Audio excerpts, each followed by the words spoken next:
بولتا قرآن، ناطق قرآن، ایسا انسان جو اپنے نفس کی تمام خواہشات کو اللہ کے عشق میں فنا کر دے، اپنے ساتوں لطائف کو زندہ کر لے اور ہر لمحہ اللہ تعالیٰ کے ساتھ وابستہ ہو جائے، اللہ تعالیٰ اس کی زبان بن جاتا ہے جس سے وہ کلام کرتا ہے، اس کے ہاتھ بن جاتا ہے جس سے وہ گرفت کرتا ہے۔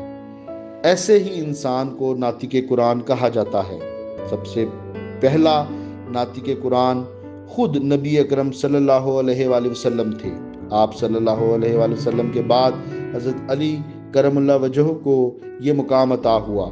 لوگ آپ رضی اللہ تعالیٰ عنہ کی خدمت میں حاضر ہوا کرتے اور قرآن کریم کی آیات کی تشریحات کی وضاحت کے بارے میں دریافت کرتے تھے۔ حضرت علی رضی اللہ تعالیٰ عنہ ارشاد فرماتے تھے، جب میں گھوڑے پر سوار ہوتا ہوں اور قرآن پڑھنا شروع کرتا ہوں تو سوار ہونے کی مدت میں پورا قرآن مکمل کر لیتا ہوں۔ ایک موقع پر آپ رضی اللہ تعالیٰ عنہ نے فرمایا کہ میں اس عرصے میں 70 قرآن ختم کرنے کی قوت رکھتا ہوں۔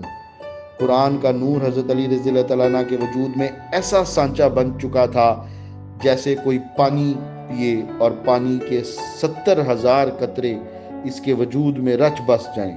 اسی طرح قرآن مجید کا نور حضرت علی رضی اللہ تعالیٰ عنہ کی ذات میں سرایت کر گیا تھا۔